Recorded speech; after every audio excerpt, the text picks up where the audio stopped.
asking me why I decided to go to Beirut. So what happened was, a friend of mine suggested to me that we take the kids on holiday to Istanbul during Ramadan so they could soak up the atmosphere of fasting in a Muslim country and go to the mosque.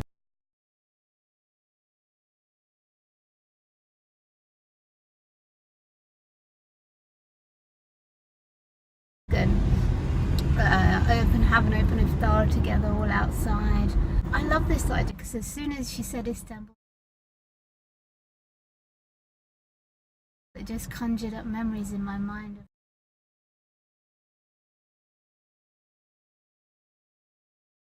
when I'd gone with my son.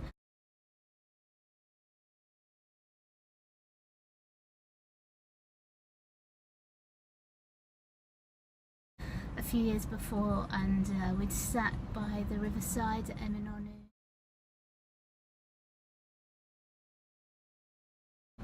having fresh fish from the river, watching the fishermen catching fish from the bridges.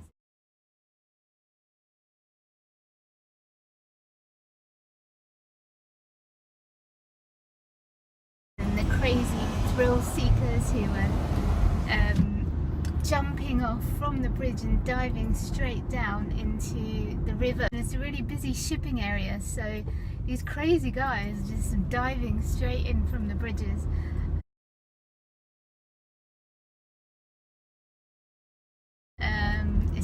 It's not the kind of thing you're used to seeing when you live in London. You know, instantly reminded of the sights.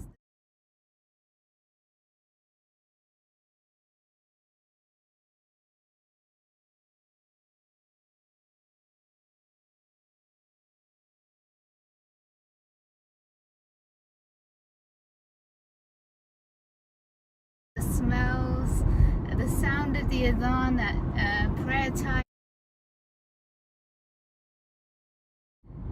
Call everyone to prayer, and the pigeons all around the new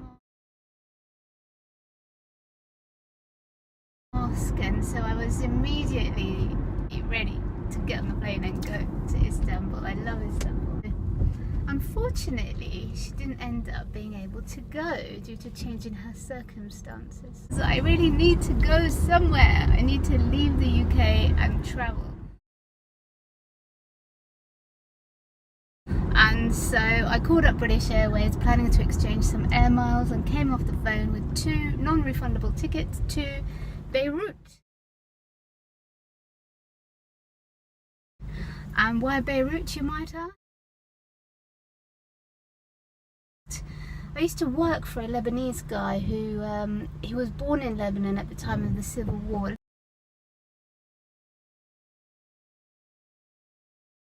Literally, his mother, you can imagine, as a woman going into labour when there's a war going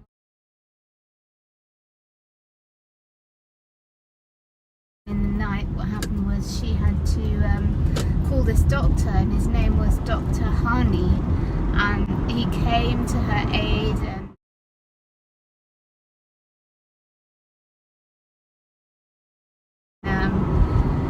helped to deliver the baby, and so the baby grew up to be my boss. The family actually left Beirut and moved to Austria. But he was named after that doctor who delivered him. Being in that situation of being in labour when you're scared anyway, and being in a war zone. So she obviously felt so grateful to this doctor that she decided to name her child after him. So Honey, if you're watching, hello.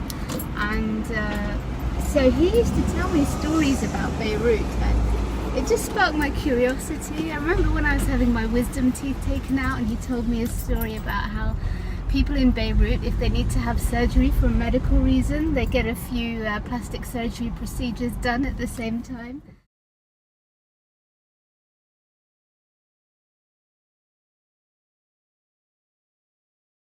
So it's this whole kind of like, if you've got it, flaunt it kind of attitude, and if you haven't got it, go under the knife. So I just wanted to find out for myself and see what it was like.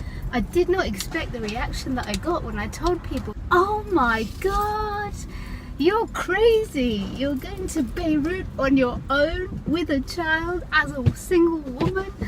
So then my parents found out, and my dad had, fear and panic and trepidation. Have you got no other country in the world that you can go and visit? Is that the only place you can think of to go? And obviously taking my son, their grandson, with me. My mother was a little bit more diplomatic. She said, is that safe to go there?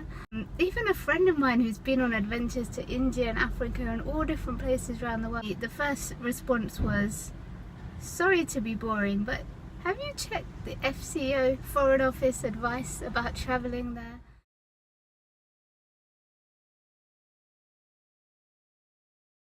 So yeah, there's a bit of history there. I've had some run-ins with counter-terrorism officials, completely wrongly.